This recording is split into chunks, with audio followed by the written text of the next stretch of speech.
Hello students, তোমাদের এই ছোট্ট চ্যানেল কম্পোসাইজ তোমাদের স্বাগত জানাই। আশা করছি তোমরা সকলেই ভালো আছো এবং তোমাদের প্রিপারেশন ঠিকঠাক চলছে।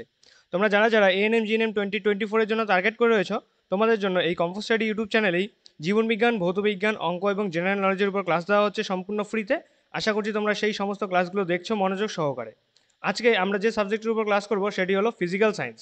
ঠিক আছে, ভৌতবিজ্ঞানের একটি ইম্পর্টেন্ট টপিক অ্যাসিড, ক্ষার এবং লবণ, এই চ্যাপ্টারের উপর আমরা আজকে পার্ট 2 দেখব। আমরা আগের দিন পার্ট 1 দেখেছি, কিছু ইম্পর্টেন্ট প্রশ্ন সেখানে আমরা করেছি। আজকে আমরা পার্ট 2 দেখব, এখানে আমরা 30টি অতি গুরুত্বপূর্ণ প্রশ্ন নিয়ে আলোচনা করব। ঠিক আছে, তোমরা কমপ্লিট ভিডিওটি দেখবে, মনোযোগ সহকারে শুনবে আমি কি কি বলছি।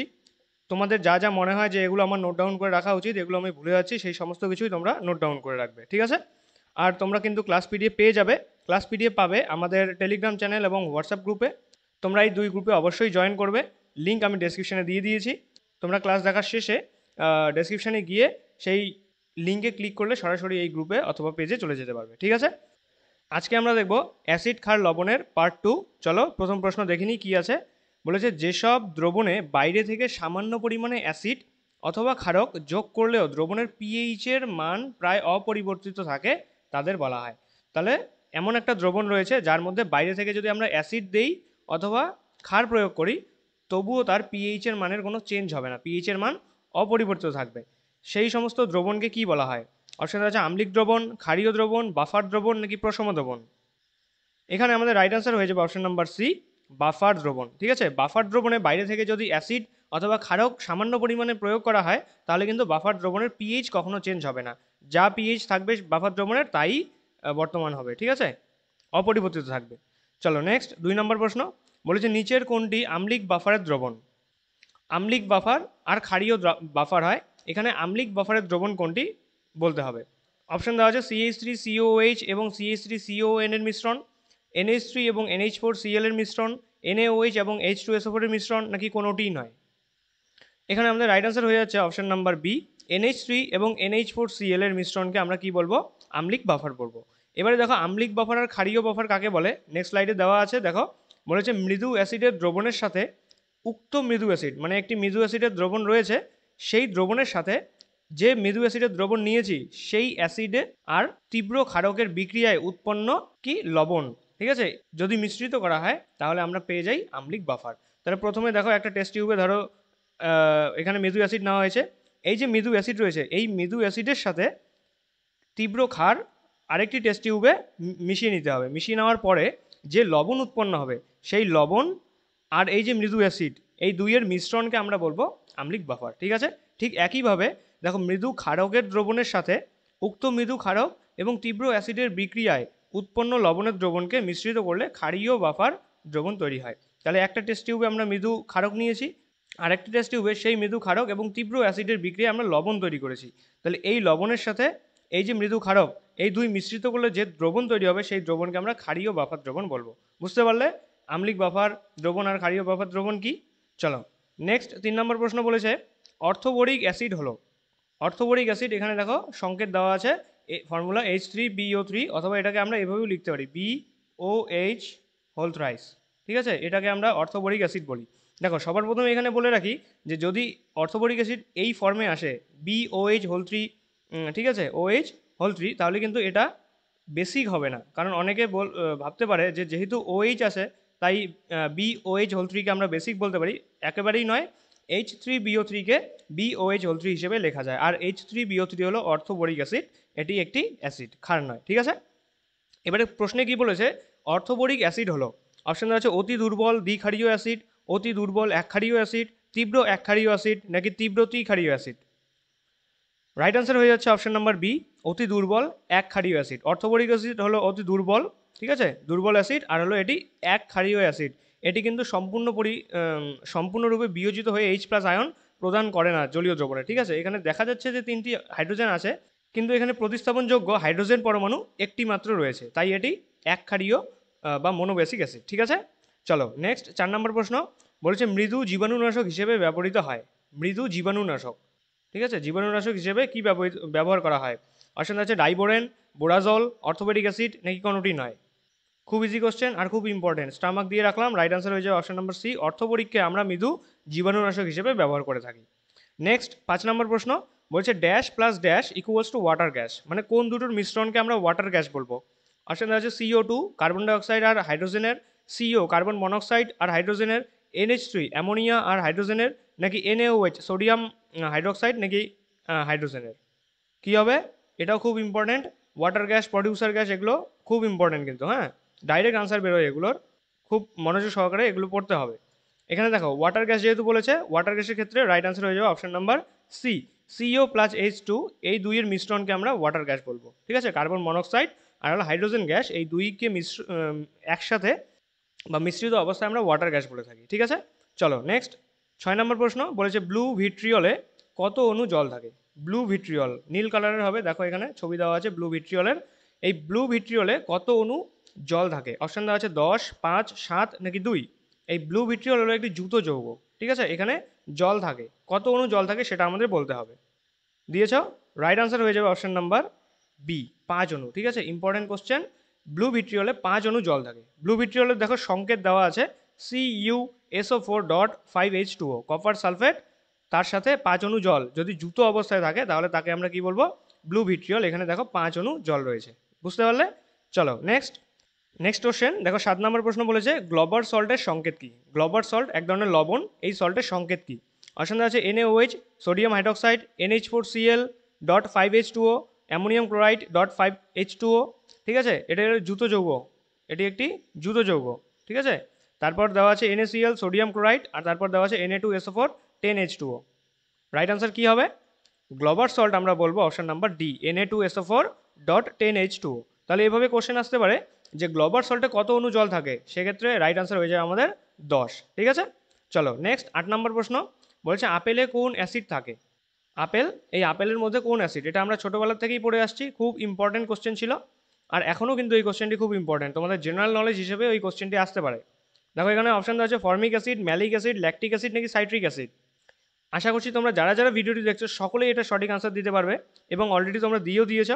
রাইট আনসার হবে একদম ঠিক বি, ম্যালিক অ্যাসিড থাকে। ঠিক আছে, আপেলের মধ্যে ম্যালিক অ্যাসিড থাকবে। নেক্সট 9 নম্বর প্রশ্ন বলেছে অম্লরাজ হলো, অম্লরাজ কাকে বলবো? অপশান আছে গাঢ় HCl ও গাঢ় HNO3 এর মিশ্রণকে, লঘু HCl ও Mg এর মিশ্রণকে, H2SO4 ও HNO3 এর মিশ্রণকে, নাকি Cu ও Zn এর মিশ্রণকে। অম্লরাজ বা এটাকে আমরা অ্যাকুয়া রিজিয়াও বলতে পারি, অ্যাকুয়া রিজিয়া। ঠিক আছে, অ্যাকুয়া রিজিয়া, অম্লরাজ অথবা অ্যাকুয়া রেজিয়া, এটি কি, কোন কোন অ্যাসিডের মিশ্রণকে আমরা অ্যাকুয়া রেজিয়া অথবা অম্লরাজ বলে থাকি? এটা রাইট আনসার হয়ে যাবে অপশন নাম্বার এ, গাঢ় HCl আর গাঢ় HNO3 এর মিশ্রণকে আমরা অম্লরাজ বলে থাকি। ঠিক আছে, এই গাঢ় HCl আর HNO3-তে HCl থাকে 3 অণু আর HNO3 থাকবে 1। তাহলে যদি আমাদের জিজ্ঞেস করে যে অ্যাকুয়া রিজিয়াতে HCl আর HNO3 এর অনুপাত কত কত দেওয়া আছে, তাহলে সেটা হয়ে যাবে 3:1। এটাও তোমরা পাশাপাশি কিন্তু নোট ডাউন করে রাখবে। ঠিক আছে, চলো নেক্সট 10 নম্বর প্রশ্ন বলেছে শিল্পক্ষেত্রে সার উৎপাদনে ব্যবহৃত হয়। শিল্পক্ষেত্রে সার যে উৎপাদন করা হয়, যেসব কোম্পানিতে সার উৎপাদন করা হয়, সেই সমস্ত কোম্পানিতে কোন অ্যাসিডটি ব্যবহার করা হয়? অপশান দেওয়া আছে HCl, HNO3, H3PO4 নাকি NaOH। এখানে আমাদের রাইট আনসার হয়ে যাবে HNO3। ঠিক আছে, নাইট্রিক অ্যাসিড ব্যবহার করা হয় শিল্পক্ষেত্রে সার উৎপাদনের জন্য। বুঝতে পারলে? আমরা 10টি প্রশ্ন দেখে নিয়েছি। এখনও পর্যন্ত তোমাদের এই 10টির মধ্যে 10টি কার কার ঠিক হয়েছে তোমরা অবশ্যই কমেন্ট বক্সে জানাও। তোমরা যারা যারা ভিডিওটি দেখছো ভিডিওটিকে একটি লাইক করে দেবে।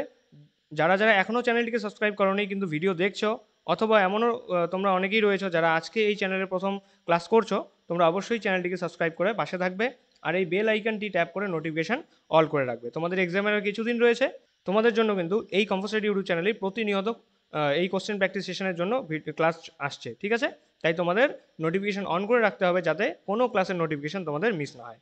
চলো নেক্সট 11 নম্বর প্রশ্ন বলছে একটি প্রশম অক্সাইড হলো, নিচের কোনটি প্রশম অক্সাইড? না অ্যাসিডিক না বেসিক, প্রশম। ঠিক আছে, নিউট্রাল অক্সাইড কোনটি? অপশান হচ্ছে P2O5, SO3, CaO নাকি CO। রাইট আনসার হয়ে যাবে এখানে অপশন নাম্বার ডি, CO। সিওকে আমরা প্রশম অক্সাইড বলে থাকি। এবারে এখান থেকে আরেকটা কোশ্চেন হতে পারে, সেটা হলো CO2। CO2 কি, নিউট্রাল অক্সাইড, অ্যাসিডিক অক্সাইড নাকি basic oxide? CO carbon monoxide আর CO হলো কার্বন ডাই অক্সাইড। CO প্রশম অক্সাইড, আর মাথায় রাখবে CO2 হলো অ্যাসিডিক অক্সাইড। ঠিক আছে, CO2 হলো acidic oxide, CO2 acidic oxide. ঠিক আছে, তাহলে CO কার্বন মনোক্সাইড হলো প্রশম বা নিউট্রাল অক্সাইড, আর CO2 কার্বন ডাই অক্সাইড হলো অ্যাসিডিক অক্সাইড। ঠিক আছে, চলো নেক্সট 12 নম্বর প্রশ্ন বলেছে হাইড্রোজেন পরমাণুযুক্ত যৌগ কিন্তু অ্যাসিড নয়, নিচের কোনটি হাইড্রোজেন পরমাণুযুক্ত, মানে যৌগে হাইড্রোজেন রয়েছে কিন্তু সেটি অ্যাসিড নয়? অপশান দেওয়া আছে CH4, CO2, N2O5 নাকি HCl। দেখো এখানে সবার প্রথমেই যেহেতু বলেছে কোশ্চেনে হাইড্রোজেন পরমাণুযুক্ত যৌগ, এবারে দেখো বি নাম্বার অপশানে হাইড্রোজেন নেই, সি নাম্বার অপশানে হাইড্রোজেন নেই, এই দুটো কিন্তু একেবারেই বাতিল হয়ে যাচ্ছে।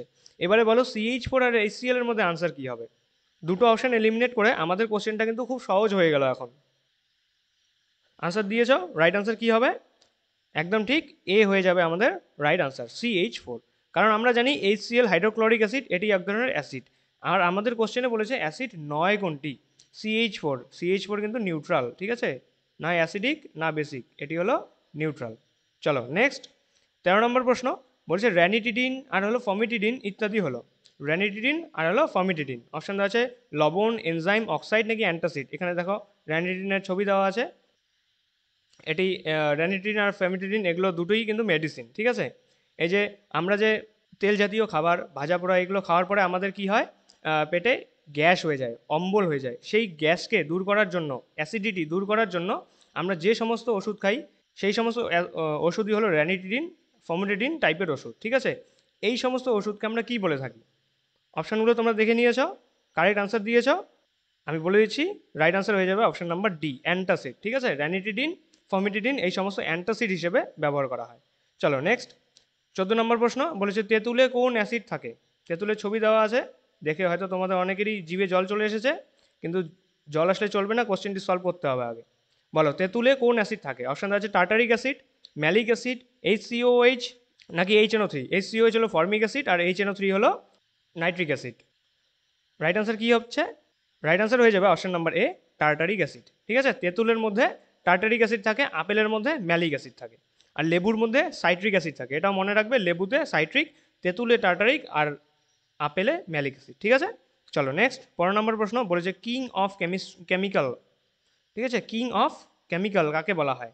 কেমিক্যালের মধ্যে কে রাজা? অপশান আছে HNO3, nitric acid, H2SO4, sulphuric acid, NaOH, sodium hydroxide নাকি HCl হাইড্রোক্লোরিক অ্যাসিড। খুব ইম্পর্টেন্ট কোশ্চেন, ঠিক আছে, স্টামাক দিয়ে রাখলাম।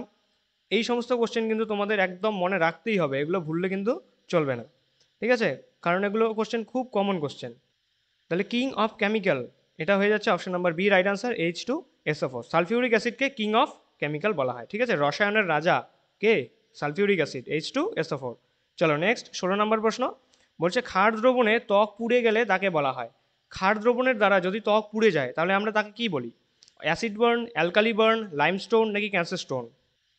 এখানেও আমরা দুটো কোশ্চেন খুব সহজেই এলিমিনেট করতে পারবো। দেখো স্টোন বলেছে, লাইমস্টোন কাটা, ক্যান্সার স্টোন কাটা, কারণ এখানে পাথরের কোনো আলোচনা করা হচ্ছে না। এখানে ত্বক যদি পুড়ে যায় তাকে কি বলে? আর পুড়ে যাওয়াকে আমরা কি বলি? বার্ন হওয়া বলি। দেখো এখানে বার্ন দেওয়া আছে। এবারে বলছে ক্ষার দ্রবণ দ্বারা, যদি অ্যাসিড দ্রবণ দ্বারা হয় তাহলে আমরা তাকে বলবো অ্যাসিড বার্ন বা অ্যাসিডিক বার্ন। আর যেহেতু বলেছে ক্ষার দ্বারা, আর ক্ষারকে আমরা অ্যালকালি বলে থাকি, তাই আমাদের রাইট আনসার হয়ে যাচ্ছে option number B, alkali burn. তাহলে ক্ষার দ্রবণে ত্বক যদি পুড়ে যায় বা ক্ষার দ্রবণ দ্বারা যদি ত্বক পুড়ে যায় তাহলে সেই পুড়ে যাওয়াকে আমরা কি বলে থাকি? অ্যালকালি বার্ন, ঠিক আছে। এখানে ছবি দেওয়া আছে, তোমরা ছবিটিও দেখতে পারো। নেক্সট 17 নম্বর প্রশ্ন বলেছে জলে ফ্লুরাইডের সর্বোচ্চ অনুমোদিত মাত্রা, মানে জলে সর্বোচ্চ কত পরিমাণ ফ্লুরাইড থাকলে সেই জলটি পানের যোগ্য হবে। তার থেকে যদি বেশি হয়ে যায় তাহলে সেই জল পানের অযোগ্য, ঠিক আছে। তার এই ফ্লুরাইড যদি জলের মধ্যে বেশি থাকে তাহলে কি হয় মানুষের? তোমরা অবশ্যই কমেন্টে জানাবে। পানীয় জলে যদি ফ্লুরাইডের পরিমাণ বেড়ে যায় তাহলে মানবদেহে কোন রোগ দেখা দেয়? কমেন্টে কিন্তু অবশ্যই জানাবে। এবারে কোশ্চেনে বলেছে জলে ফ্লুরাইডের সর্বোচ্চ অনুমোদিত মাত্রা কত? অপশান আছে 1.0 milligram per litre, 1.5 milligram per litre, 0.5 milligram per litre নাকি 2.0 milligram per litre? Right answer হয়ে যাচ্ছে option number B, 1.5 milligram per litre. এর থেকে যদি বেশি হয় তাহলে কিন্তু সেই জল পানের অযোগ্য। চলো নেক্সট 18 নম্বর প্রশ্ন বলছে পটাশ অ্যালামের সংকেত কি? পটাশ অ্যালাম, অপশান আছে K2SO4 dot Al2SO3 whole 3 dot 24H2O, Al2SO4 whole 3 plus 3CaHCO3 whole twice নাকি H2O3। তারপর লাস্ট ডি অপশান দেওয়া আছে K2SO3 Al2O3। দেখো সংকেতগুলো কিন্তু খুব বড় বড় সংকেত, এগুলো মুখস্থ করা অতটা সহজ নয়, শুধুমাত্র চোখে দেখে মনে রাখতে হবে। দেখো এখানে পটাশ অ্যালাম বলেছে, পটাশ অ্যালামের রাইট আনসার হয়ে যাবে K2SO4 Al2SO3 আর 24H2O। এখানে তোমাদের মাথায় রাখতে হবে কি কি, পটাশ অ্যালামে পটাশিয়াম থাকবে, অ্যালামের জন্য অ্যালুমিনিয়াম থাকবে, আর থাকবে সেটা সালফার আর অক্সিজেন। ঠিক আছে, এটা মাথায় রাখবে, তাহলেই একটা তোমাদের সুন্দর ধারণা এসে যাবে পটাশ অ্যালামের সংকেতে কি কি থাকতে পারে। তাহলে পটাশিয়াম থাকবে, অ্যালুমিনিয়াম থাকবে, সালফার থাকবে, আর হলো অক্সিজেন থাকবে। ঠিক আছে, এবারে আরেকটা কোশ্চেন আসতে পারে যে পটাশ অ্যালামে কত অণু জল পাওয়া যায়, সেটা হয়ে যাবে আমাদের 24 অণু। ব্লু ভিট্রিয়লে পড়েছি আমরা 5 অণু পাওয়া যায়, আর পটাশ অ্যালামে পাওয়া যাবে 24 অণু। ঠিক আছে, এখান থেকে এই দুটি কোশ্চেনই হতে পারে। নেক্সট 19 নম্বর প্রশ্ন বলছে সমস্ত অ্যাসিডে কোন উপাদানটি অবশ্যই থাকবে। অ্যাসিড যাকে আমরা বলবো তার মধ্যে কোন উপাদানটি অবশ্যই থাকা উচিত। অপশান আছে ক্লোরিন, হাইড্রোজেন, HCl নাকি সালফার। এবারে আমি তোমাদের এখানে দুটো অ্যাসিডের নাম লিখে দেখাচ্ছি, দেখো HCl আর হলো H2SO4, আরও একটা লিখে দিচ্ছি সেটা হলো HNO3। এবারে বলেছে যে অ্যাসিড যদি হতে হয় তাহলে কোন উপাদানটি আমাদের অবশ্যই থাকতে হবে। দেখো ক্লোরিন বলেছে, অপশান 1 দেওয়া আছে ক্লোরিন। এখানে দেখো ক্লোরিন আছে, সালফিউরিক অ্যাসিডে ক্লোরিন নেই, নাইট্রিক অ্যাসিডেও ক্লোরিন নেই, তাহলে আমাদের ক্লোরিন হচ্ছে না, কারণ এই তিনটি তো অ্যাসিড, আমরা জানি এই তিনটি অ্যাসিড। এবারে দেখো অক্সিজেন দেওয়া আছে, অক্সিজেন, হাইড্রোক্লোরিক অ্যাসিডে অক্সিজেন আছে, নেই। সালফিউরিক অ্যাসিডে আছে, আছে। নাইট্রিক অ্যাসিডে আছে, আছে। তাহলে কি আমরা হাইড্রোক্লোরিক অ্যাসিড বলবো না, অ্যাসিড বলি, তাহলে অক্সিজেন আমাদের হচ্ছে না। এবারে সালফারের ক্ষেত্রে দেখো HCl এর মধ্যে সালফার আছে, নেই। H2SO4 এর ক্ষেত্রে সালফার আছে, আছে। HNO3 ক্ষেত্রে সালফার আছে, নেই, তাহলে আমাদের সালফারও হচ্ছে না। এবারে এই তিনটি অ্যাসিডের মধ্যেই দেখো হাইড্রোজেন কিন্তু বর্তমান, তাহলে আমাদের রাইট আনসার হয়ে যাবে অপশন নাম্বার বি। সমস্ত অ্যাসিডে হাইড্রোজেন উপাদানটি অবশ্যই থাকবে, বা অ্যাসিড হতে গেলে হাইড্রোজেন কিন্তু থাকা অত্যাবশ্যকীয়। বুঝতে পারলে? চলো নেক্সট 20 নম্বর প্রশ্ন বলেছে কোন অ্যাসিডকে সামুদ্রিক অ্যাসিড বলা হয়। সামুদ্রিক অ্যাসিড বলবো আমরা কাকে। অপশন দেওয়া আছে HCl, NaCl, HNO3 নাকি H2SO4। এখানে রাইট আনসার হয়ে যাচ্ছে option number A, HCl। HCl বা হাইড্রোক্লোরিক অ্যাসিডকে আমরা সামুদ্রিক অ্যাসিড বলে থাকি। এটা ইম্পর্টেন্ট কোশ্চেন, ডাইরেক্ট মনে রাখবে, এটা মনে রাখার মতো কোশ্চেন। ঠিক আছে, তোমরা যদি এখনও আমাদের চ্যানেলটিকে সাবস্ক্রাইব করে না থাকো তাহলে অবশ্যই চ্যানেলটিকে সাবস্ক্রাইব করো, আর বেল আইকন কিন্তু অবশ্যই ট্যাপ করে নোটিফিকেশন অল করে রাখবে। চলো নেক্সট 21 নম্বর প্রশ্ন বলছে সাধারণ বৃষ্টির জলের প্রকৃতি কীরূপ হয়। এই যে বর্ষাকাল বৃষ্টি পড়ছে, এই বৃষ্টির জলের প্রকৃতি কীরূপ। অপশান দেওয়া আছে আম্লিক, ক্ষারীয়, ক্ষারীয় বানান ভুল হয়েছে, ক্ষারীয়, আর হলো প্রশম নাকি কোনোটিই নয়। সকলেই জানি সাধারণ বৃষ্টির জলের প্রকৃতি হয় আম্লিক প্রকৃতির। ঠিক আছে, নেক্সট 21 নম্বর প্রশ্ন। ছোট ছোট প্রশ্নে আমরা একদম সময় নষ্ট করব না, যে সমস্ত প্রশ্নে আমাদের কনসেপ্ট রয়েছে আমাদের বুঝতে হবে সেই সমস্ত প্রশ্নেই আমরা একটু সময় নেব। ঠিক আছে, দেখো এখানে বলেছে অ্যাসিডিক অ্যাসিডের লঘু জলীয় দ্রবণটির নাম। অ্যাসিডিক অ্যাসিড CH3COOH, এটি কি, এটি একটি মৃদু অ্যাসিড। ঠিক আছে, বা উইক অ্যাসিড। ঠিক আছে, উইক, তাহলে এই CH3COOH হলো মৃদু অ্যাসিড অথবা উইক অ্যাসিড। এই অ্যাসিডিক অ্যাসিডের জলীয় দ্রবণ, লঘু জলীয় দ্রবণ, লঘু হলো পাতলা, লঘু জলীয় দ্রবণটির নাম কি। অপশন আছে vinegar, rectified spirit, methylated spirit নাকি কোনোটি নয়। এটাও তোমাদের খুব ইম্পর্টেন্ট কোশ্চেন। ঠিক আছে, স্টামাক দিয়ে রাখলাম, রাইট আনসার হয়ে যাবে আমাদের অপশন নাম্বার এ, ভিনিগার। এখানে যতগুলো প্রশ্ন নেওয়া আছে সব প্রশ্নগুলো ইম্পর্টেন্ট, তার মধ্যে থেকে আমি যেগুলো স্টামাক করে দিচ্ছি সেগুলো খুব ইম্পর্টেন্ট। তাহলে অ্যাসিডিক অ্যাসিডের লঘু জলীয় দ্রবণটির নাম হলো ভিনিগার। ঠিক আছে, এই ভিনিগার কিন্তু আমরা রান্নার কাজেও ব্যবহার করে থাকি। নেক্সট 23 নম্বর প্রশ্ন বলছে ফর্মিক অ্যাসিড কোন প্রাণীতে পাওয়া যায়। ফর্মিক অ্যাসিড, ফর্মিক নামে অ্যাসিড যেটা হলো HCOOH, এটা হলো ফর্মিক অ্যাসিডের সংকেত। এই ফর্মিক অ্যাসিড কোন প্রাণীতে পাওয়া যাবে। অপশন আছে ড্রসোফিলা মাছি, কোবরা সাপে, ছাড় পোকায় নাকি লাল পিঁপড়েতে। এখানে রাইট আনসার হয়ে যাবে অপশন নাম্বার ডি। দেখো লাল পিঁপড়ে যদি কামড়ে দেয় তাহলে আমাদের সেই জায়গাটা খানিকক্ষণ জ্বালা করে, কিসের জন্য জ্বালা করে, এই ফর্মিক অ্যাসিডের জন্য। ঠিক আছে, লাল পিঁপড়ের লালায় ফর্মিক অ্যাসিড পাওয়া যায়, আর এই ফর্মিক অ্যাসিড যখন আমাদের ত্বকে পড়ে তখন সেই জায়গাটা হালকা হালকা জ্বালা করে। ঠিক আছে, চলো নেক্সট এখানে দেখো ড্রসোভিলা ম্যানারোজেস্টার ছবি দেওয়া আছে, এখানে লাল পিঁপড়ের ছবি দেওয়া আছে, এই যে কোবরা সাপের ছবি, আর এটা হলো ছাড় পোকা। ছবিগুলো তোমরা একবার দেখে নিতে পারো। নেক্সট কোশ্চেনে দেখবো বলেছে মিউরিয়েটিক অ্যাসিড কোন অ্যাসিডটির নাম। মিউরিয়েটিক অ্যাসিড, অপশান আছে lactic acid, nitric acid, hydrochloric acid নাকি সালফিউরিক অ্যাসিড। দেখো পাওয়া যায়, কিনতে পাওয়া যায় মিউরিয়েটিক অ্যাসিড। এই মিউরিয়েটিক অ্যাসিড আসলে কোন অ্যাসিডটির নাম। খুব ইজি কোশ্চেন আর খুব ইম্পর্টেন্ট। রাইট আনসার হয়ে যাবে এখানে option number C, hydrochloric acid. ঠিক আছে, হাইড্রোক্লোরিক অ্যাসিডকে আমরা মিউরিয়েটিক অ্যাসিড বলতে পারি, আর এই মিউরিয়েটিক অ্যাসিড বাথরুম ক্লিনার হিসেবে কিন্তু ব্যবহার করা হয়। নেক্সট 25 নম্বর প্রশ্ন বলছে অগ্নি নির্বাপক যন্ত্রে কোন অ্যাসিড থাকে। অগ্নি নির্বাপক যন্ত্র, ফায়ার এক্সটিংগুইজার, এই সমস্ত যন্ত্রে কোন অ্যাসিড থাকবে? অপশান আছে লঘু সালফিউরিক অ্যাসিড, ফসফরিক অ্যাসিড, ঘন সালফিউরিক অ্যাসিড নাকি নাইট্রিক অ্যাসিড। আমরা আগের সেটে এই অগ্নি নির্বাপক যন্ত্রের সম্বন্ধে আরেকটা প্রশ্ন পড়েছি। তোমরা যদি আগের সেটটি না দেখে থাকো তাহলে অবশ্যই এই সেটটি দেখার পরে সেই সেটটি দেখবে। সেট নাম্বার 1 খুব ইম্পর্টেন্ট তোমাদের জন্য। সেখানে আমরা 30 থেকে 35টি প্রশ্ন আলোচনা করেছি, PYQ নিয়ে আলোচনা করেছি, সেটা কিন্তু তোমরা অবশ্যই দেখবে, ঠিক আছে? এখানে বলেছে অগ্নি নির্বাপক যন্ত্রে কোন অ্যাসিড থাকে? অপশন আছে লঘু সালফিউরিক অ্যাসিড, ফসফরিক অ্যাসিড, ঘন সালফিউরিক অ্যাসিড নাকি নাইট্রিক অ্যাসিড। রাইট আনসার হয়ে যাচ্ছে অপশন নাম্বার সি, ঘন sulphuric acid. Concentrated sulphuric acid পাওয়া যায় অগ্নি নির্বাপক যন্ত্রে, ঠিক আছে? নেক্সট 26 নম্বর প্রশ্ন বলেছে সোনা কিসে দ্রবীভূত হয়? অপশন আছে ঘন সালফিউরিক অ্যাসিডে, ঘন নাইট্রিক অ্যাসিডে, অ্যাকোরেজিয়ায় নাকি হাইপোক্লোরাস অ্যাসিডে। মানে সোনা গলে যাবে, দ্রবীভূত হয়ে যাবে, কোন অ্যাসিডে? রাইট আনসার হয়ে যায় অপশন নাম্বার সি, অ্যাকুয়ারেজিয়া। তোমাদের বলা হলো অম্লরাজ অথবা অ্যাকুয়ারেজিয়া। এই অ্যাকুয়ারেজিয়া গাঢ় HCl আর গাঢ় HNO3 মিশ্রণ, এটা আমরা আগে একটি কোশ্চেনে পড়লাম, সেখানে 3:1 অনুপাতে HCl এবং HNO3 থাকে, ঠিক আছে? চলো নেক্সট 27 নম্বর প্রশ্ন বলেছে সাবানে কোন ফ্যাটি অ্যাসিডটি থাকে? সাবান, আমরা স্নানের কাজে যে সাবান ব্যবহার করি সেই সাবানে কোন অ্যাসিডটি থাকবে? অপশন আছে palmitic acid, stearic acid, oleic acid নাকি সবকটি। রাইট আনসার হয়ে যাবে অপশন নাম্বার ডি, সবকটি। সাবানের মধ্যে পামিটিক অ্যাসিড থাকবে, স্টিয়ারিক অ্যাসিড থাকবে আর হলো ওলেইক অ্যাসিড, এই তিনটি অ্যাসিডই থাকবে। আর এই তিনটি অ্যাসিডই কিন্তু ফ্যাটি অ্যাসিড, মাথায় রাখবে ফ্যাটি অ্যাসিড। এভাবে আসতে পারে নিচের কোনটি ফ্যাটি অ্যাসিড, বিজ্ঞানে তোমাদের কোশ্চেন আসতে পারে, তাহলে তোমরা কিন্তু এভাবেও এখান থেকে আনসার বের করে জীবন বিজ্ঞানে করতে পারবে। পামিটিক অ্যাসিড, স্টিয়ারিক অ্যাসিড আর হলো ওলেইক অ্যাসিড, এই তিনটি হলো ফ্যাটি অ্যাসিড, ঠিক আছে? নেক্সট 28 নম্বর প্রশ্ন বলেছে নিচের কোনটি থেকে ফর্মিক অ্যাসিড পাওয়া যায়? ফর্মিক অ্যাসিড পাওয়া যাবে মানে HCOOH, ফর্মিক অ্যাসিড পাওয়া যাবে নিচের কোনটি থেকে? অপশান আছে অ্যাসিটিক অ্যাসিড, ফরমালিন, লাল পিঁপড়ে নাকি কাঠের পাতন দ্বারা। রাইট আনসার হয়ে যাবে অপশন নাম্বার বি, ফরমালিন। এই ফরমালিন থেকে আমরা ফর্মিক অ্যাসিড পেতে পারি, ঠিক আছে? আমাদের আর দুটি প্রশ্ন রয়েছে, আজকে আমরা 30টি প্রশ্ন আলোচনা করব আর এখানেই আমাদের এই চ্যাপ্টারটিকে কমপ্লিট করব। দেখো 29 নম্বর প্রশ্নে বলেছে মোটর গাড়ির রেডিয়েটার ও কুল্যান্ট হিসেবে ব্যবহার করা হয়। এখানে ছবিতে দেখতে পাচ্ছ রেডিয়েটার অথবা কুল্যান্ট।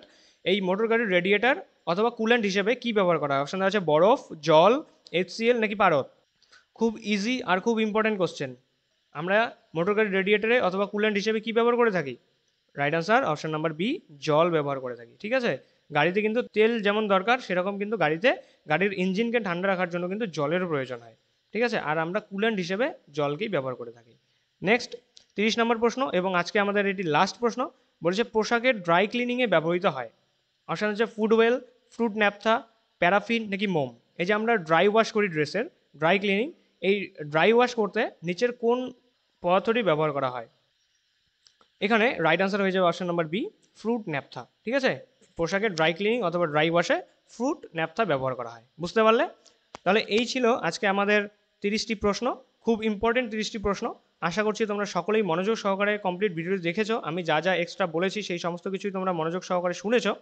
এবারে তোমরা অবশ্যই কমেন্টে জানাও যে এই 30টি প্রশ্নের মধ্যে তোমাদের কাদের কতগুলো ঠিক হয়েছে, ঠিক আছে? আর যাদের কিছু কিছু ভুল হয়েছে তাদের জন্য আমি এতটুকুই বলবো যে কোন কোন পয়েন্টে তোমাদের ভুল হয়েছে সেই সমস্ত পয়েন্ট তোমরা মার্ক করো আর তোমাদের বুক অথবা কোনো রেফারেন্স বুক থেকে সেই টপিকটি বের করে সেটা এখনই কমপ্লিট করে নাও, ঠিক আছে? এক্সামের আর কিছুদিন রয়েছে, এই টপিকটি যদি তুমি এখনই কমপ্লিট করে নাও তাহলে কিন্তু এক্সামে সেই টপিক থেকে কোশ্চেন আসলে একেবারেই তোমার ভুল হবে না। আর তাদেরকেও বলবো যাদের সমস্ত কোশ্চেনই ঠিক হয়েছে তারাও একবার কমপ্লিট এই চ্যাপ্টারটি আরেকবার পড়ে নেবে। তারপরে যদি কোথাও কোনো ডাউট আসে তাহলে অবশ্যই তোমরা আমাদের টেলিগ্রাম ডিসকাশন গ্রুপ অথবা হোয়াটসঅ্যাপ গ্রুপ অথবা কমেন্ট বক্সে তোমরা অবশ্যই জানাবে, নিঃসংকোচে জানাবে, তোমাদের সমস্ত ডাউট কিন্তু সলভ করে দেওয়া হবে, ঠিক আছে? এবারে তোমরা কমপ্লিট ক্লাসটি দেখলে এবারে তোমাদের একটি কাজই করতে হবে, সেটা হলো ডেসক্রিপশনে দেওয়া টেলিগ্রাম গ্রুপের লিঙ্কে যাবে, সেখানে গিয়ে টেলিগ্রাম গ্রুপে জয়েন করবে আর আমাদের এই পিডিএফটি ডাউনলোড করবে। কমপ্লিট পিডিএফটি একবার পড়ে নেবে। এখানেও যদি কোনো বুঝতে অসুবিধা হয় তোমরা অবশ্যই কমেন্ট বক্সে জানাবে অথবা আমাদের টেলিগ্রাম ডিসকাশন গ্রুপ হোয়াটসঅ্যাপ গ্রুপে জানাবে। আর অবশেষে এই সেকেন্ড লাস্ট স্লাইডে, পিডিএফের সেকেন্ড লাস্ট স্লাইডে এখানে একটি স্লাইড পাবে, সেটা হলো কানেক্ট উইথ আস, যেখানে আমাদের সমস্ত গ্রুপ এবং সমস্ত পেজের লিঙ্ক দেওয়া রয়েছে। তোমরা শুধুমাত্র ক্লিক হেয়ারে ট্যাপ করলেই সরাসরি আমাদের সাথে যুক্ত হতে পারবে। এই অনলাইনে আমাদের সাথে যুক্ত হওয়ার মাধ্যম কিন্তু এই গ্রুপ আর পেজগুলোই, ঠিক আছে? আশা করছি তোমরা সকলেই জয়েন করবে, সকলেই চ্যানেলটাকে সাবস্ক্রাইব করবে এবং পাশে থাকবে, ঠিক আছে? আমরা তোমাদের পাশে আছি। তোমরা যারা যারা ভিডিওটি এখনও পর্যন্ত দেখছো তোমাদের থ্যাংক ইউ জানাই। এভাবেই খাটতে থাকো, এভাবেই পড়তে থাকো, দেখবে এক্সামে কোশ্চেনগুলো তোমাদের চেনা জানাই মনে হচ্ছে, কোশ্চেন সব এখান থেকেই আসবে, ঠিক আছে? আগে পিছে এখান থেকেই কোশ্চেন আসবে, এতটুকু তোমরা মেনে চলো। তাহলে ক্লাস এখানেই শেষ করছি। শেষ করার আগে আবারও বলবো, যদি ভিডিওটি তোমাদের ভালো লেগে থাকে অবশ্যই ভিডিওটিকে একটি লাইক করবে, তোমাদের বন্ধু বান্ধবদের মধ্যে শেয়ার করে দেবে। তোমরা যেরকম এই ভিডিও থেকে শিখতে পারছো, তারা যাতে এই ভিডিও থেকে কিছু শিখতে পারে। আর যদি তোমাদের জন্য ভিডিওটি সত্যি হেল্পফুল হয়ে থাকে, তাহলে অবশ্যই কমেন্টে জানাবে যে হ্যাঁ, ভিডিওটি হেল্পফুল হয়েছে, এ ধরনের আরও আমাদের কিছু ক্লাস চাই, ঠিক আছে? সেটা জানাবে। আর যদি চ্যানেলটিকে এখনও সাবস্ক্রাইব করে না থাকো, তাহলে অবশ্যই চ্যানেলটিকে সাবস্ক্রাইব করে বেল আইকন ট্যাপ করে নোটিফিকেশন অল করে রাখবে, কারণ সমস্ত ক্লাসের নোটিফিকেশন কিন্তু তোমাদের সময় মতো পেতে হবে, কোনো ক্লাসের নোটিফিকেশন যাতে তোমাদের মিস না হয়। তাহলে চলো আজকে এই পর্যন্তই, দেখা হচ্ছে ভৌতবিজ্ঞানের আরেকটি ইম্পর্টেন্ট টপিকের ওপর ইম্পর্টেন্ট কিছু প্রশ্ন নিয়ে। ততদিনের জন্য বাই, ভালো থাকো, সুস্থ থাকো এবং পড়তে থাকো।